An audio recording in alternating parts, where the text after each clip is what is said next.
Hello, and welcome to the Diocese of Paisley podcast. My name is Vanda Kettelhut, and I'm the newest member of the podcast team. As you'll be aware, we're coming up to the Jubilee year of 2025. If you've ever asked yourself, how often does the Jubilee happen? What is the theme of this year's Jubilee? What does the Jubilee mean for us? Then you are in very good company. So I have come today to meet Father Jim Duggan from St Charles's Parish in Paisley, who is charged with the task of overseeing the Jubilee events for the Diocese of Paisley. Hello, Father Jim, and thank you for offering to answer all of my Jubilee questions. So first of all, can you tell me, when does the Jubilee start? This Jubilee year starts on the vigil of Christmas, so the 24th of December this year, when the Holy Father, Pope Francis, opens the Holy Door at St Peter's Basilica. So the door itself has been closed since the end of the last Jubilee. We had an extraordinary Jubilee in the year 2016, Year of Mercy. And so the door is closed and sealed until the next Holy Year.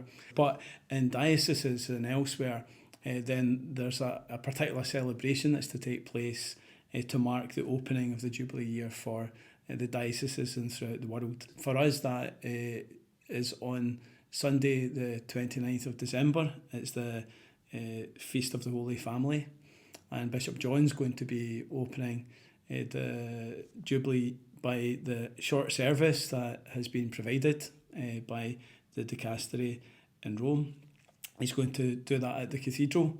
And on that day, also in the parishes, there's going to be a proclamation of the beginning of the Jubilee. There's going to be kind of leaflets explaining a little bit more about it and encouraging us to engage with the events that we already know about, but there'll be more that parishes and the diocese will have throughout the year. So the Jubilee year goes from then all the way through until the closing of the Holy Door, which is the Feast of the Epiphany in 2026. But the diocese finishes on the Feast of the Holy Family next year. So it's kind of from one Holy Family to the other. What is the theme of the Jubilee, and what does that mean for us? During the Jubilee year, we are to focus on being pilgrims of hope. So that's the theme that Pope Francis has given us. The hope comes, of course, from God, from what God has done for us, but we are also bearers of hope, that we bring hope to other people. And so part of what we should be focusing on throughout the year is kind of opportunities to celebrate light in the darkness of the world, to celebrate the hope that's there because of God, what He's done for us, that helps us to see that we're not left alone, that God is with us, that God provides light even in difficult times. And then that as being bearers of light, as being people who, are given the light of Christ through our baptism, then we are called to share that light, the light of faith and the light of hope with others. How often does the Jubilee year happen? So that's actually quite a difficult question to answer. In church terms, the first kind of Jubilee that's known as such was the year 1300. Pope Boniface had been petitioned by people at that time because of the number of pilgrims coming from both east and west to Rome, to give a special blessing for that year. And then very quickly that became something that became part of the tradition.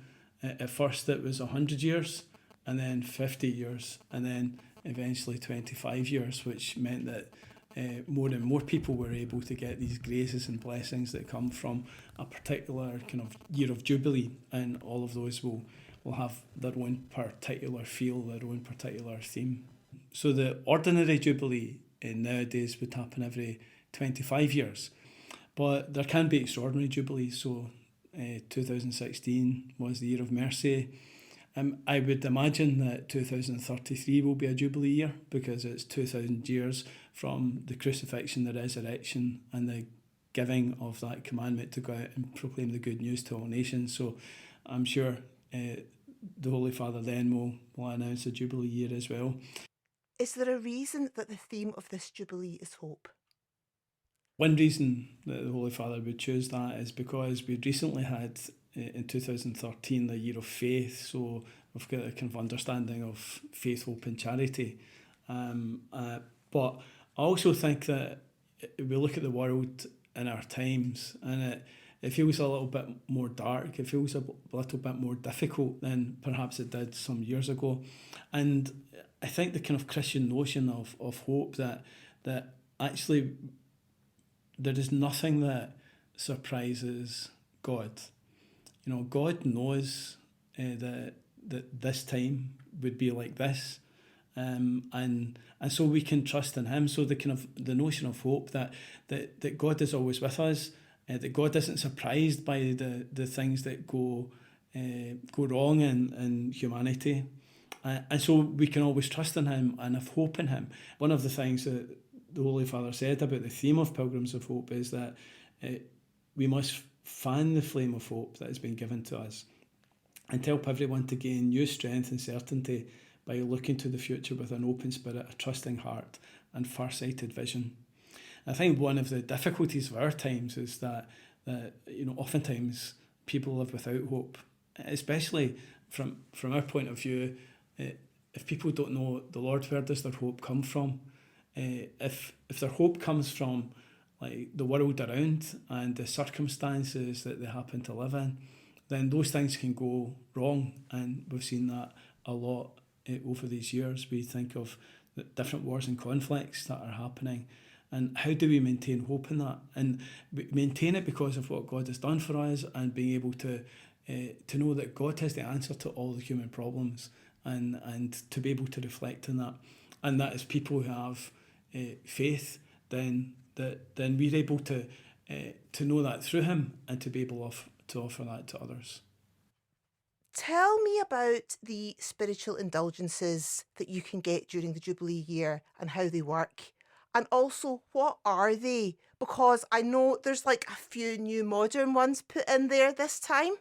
I suppose one of the things about indulgences is what are they about at all? It's not that we're kind of doing things that we're kind of somehow bargaining with God to get grace from Him.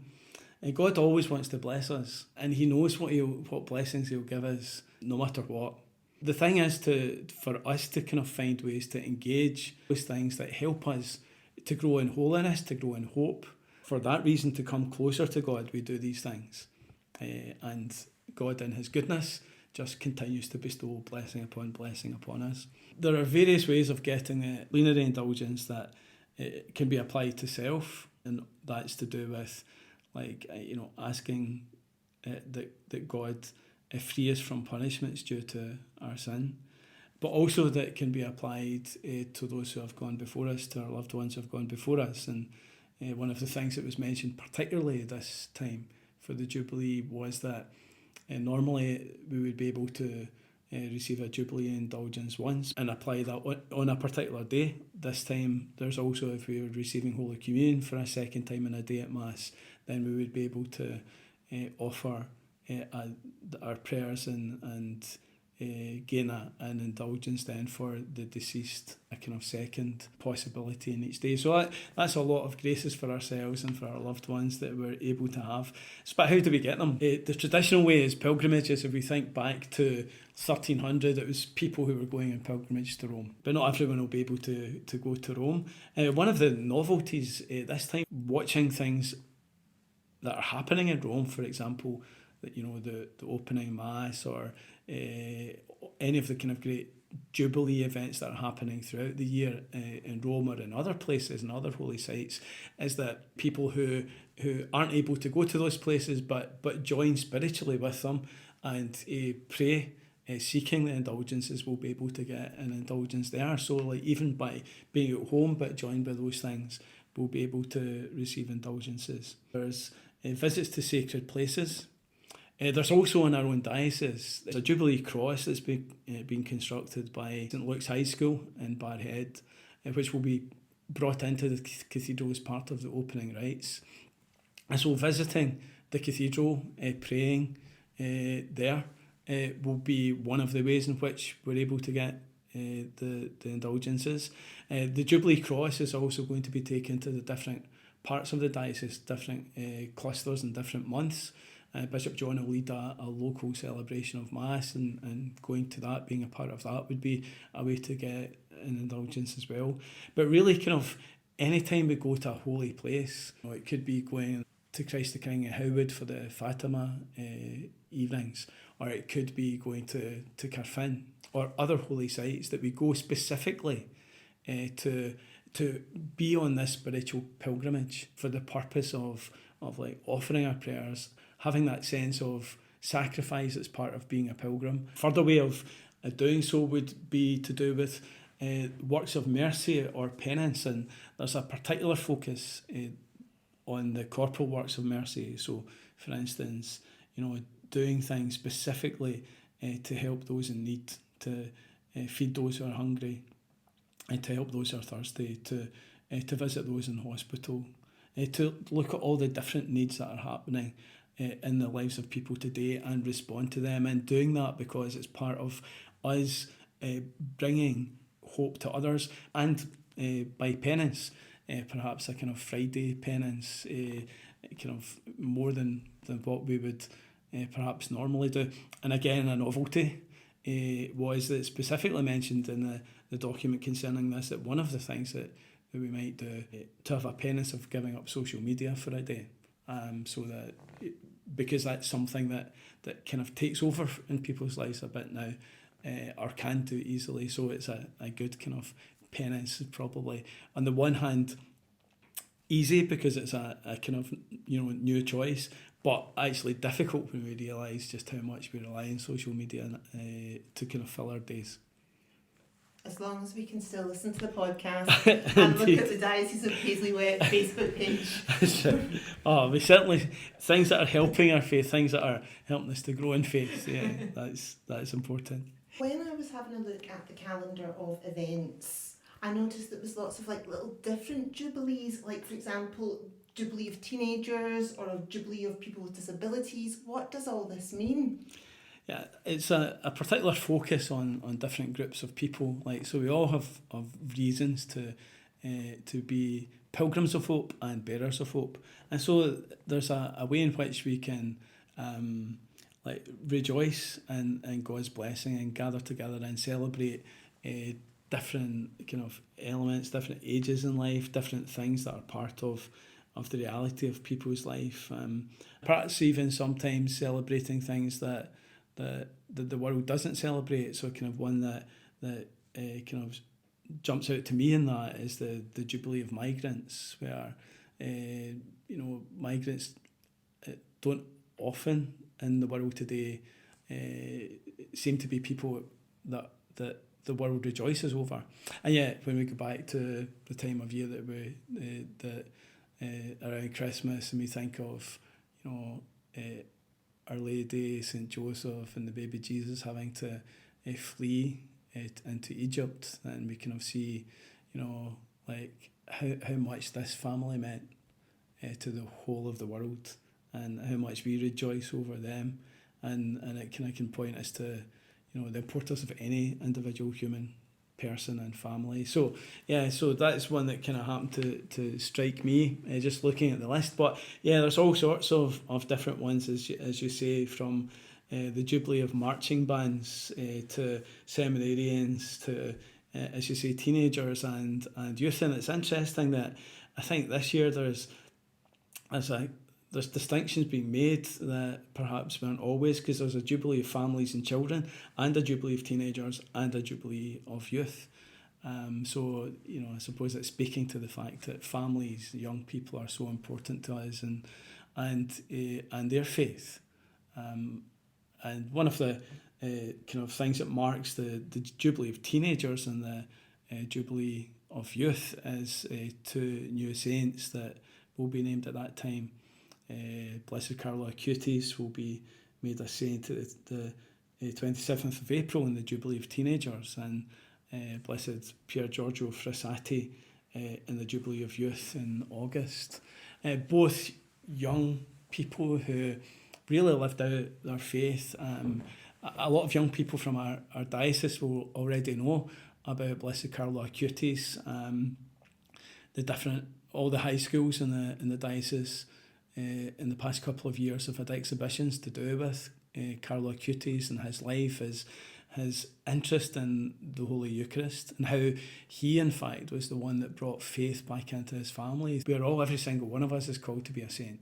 Blessed Pier Giorgio Frassati, again, a young man who loved, mountaineering. He died just at 24 years of age of polio, but he had a real zest for life, but a real zest for kind of social changes that needed to happen, and them being profound changes. So he came from Turin, and when we look at photos, we see the mountaineer, but like someone who could be just like anyone else, but yet through his dedication was to that which was good and right and which God had inspired in him to have a heart for. Then we find someone who becomes heroic in the living out of faith, and again another great example to all of us, and particularly to the young. So it seems there's a lot of events happening in Rome and the diocese.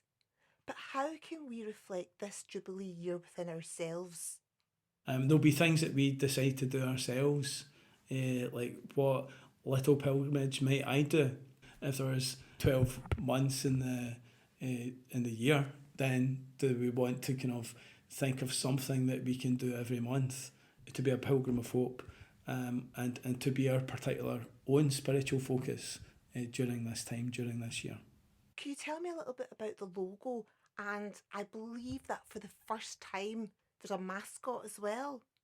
Yeah, so the logo was designed by an Italian artist, and it shows 4 stylised figures that are intended to represent all of humanity coming from the 4 corners of the earth. They embrace each other to indicate solidarity, to indicate fraternity, which meant to unite all people. And then there's rough waves underneath the figures that are intended to symbolise the fact that life's pilgrimage, it doesn't always go smoothly in calm waters. The anchor is a symbol of hope, and the cross kind of being bending down, if you like. The cross is intended to show Christ bending down towards humanity, that Jesus not leaving us alone but stretching out to offer certainty because of his presence, and therefore because of him we have a security of hope. And there's also a mascot this year. Is this the first year that there's been a mascot? Yes, it's the first Jubilee that there's been a mascot. The mascot's name is Luce, and she's a pilgrim dressed as a traveller. She's got a yellow anorak to protect herself from the elements, dirty boots because she's walking in pilgrimage, and that bear witness to that, the path that's already travelled. She has a missionary cross around her neck and a pilgrim staff in her hand. When the mascot was being presented, is one of the things that was pointed out was that her eyes are particularly evocative, because they shine with an intense light, and that's to symbolise hope that's born in the heart of every pilgrim, and to reflect a desire for spirituality, that all of us are made to connect with the divine, to connect with God. And so the mascot's kind of meant to be an intergenerational aid to help people of different ages to kind of engage with the themes of the Jubilee year. It's been so interesting hearing all about the Jubilee year, and for me, I've kind of picked out bits. It's a little bit, there's some Lent in it, there's some celebration aspects of it. Is that fair to say? Yeah, I think so. I think that is exactly. It's kind of a little bit of everything. It's like what, how does God reach out into our lives, and some of that is like times of celebration, times of joy, and we have great celebrations that are part of our faith. You know, we think of the big feasts of Christmas and Easter, but then Easter has that build up to it of Lent. We think of the understanding of pilgrimage and how, like, once you get to the place, like, there's nothing like it. It's so good to be whether that's in Rome, whether it's people being in Santiago, wherever it is that they've gone on pilgrimage, to actually be at the place is just amazing. And yeah, a pilgrim journey is always one that's going to have challenges and difficulties, and it's part of the process of pilgrimage. So it's kind of natural that the Jubilee year is going to have a bit of both. There are things that are to do with penance. There's things that are to do with reflecting on, like, what are the values in life. Like, if we're called to be people who live out the kind of values that Jesus has given to us, how well are we doing that, and how more might we do that? If we are called to be pilgrims of hope, then how hopeful are we? Where is hope in our lives, and how can we not just bring hope to others for this year, but actually, take that next step forward in being people of hope, just always, that our life of faith is one, on the one hand, yes, with challenges, which we bring the light of Christ into, that give us hope, but also that we celebrate and we bring the light of Christ to others. Father Jim, thank you very much for meeting with me today and taking the time to answer all of my Jubilee questions. If you would like more information on the upcoming Jubilee year, there is lots more information online, so please keep an eye on the Diocese of Paisley website and Facebook page, which will have the most up-to-date information about their Jubilee events happening throughout the diocese. I hope you've enjoyed this episode of our podcast, and please remember to like, subscribe and leave us a review. See you next time.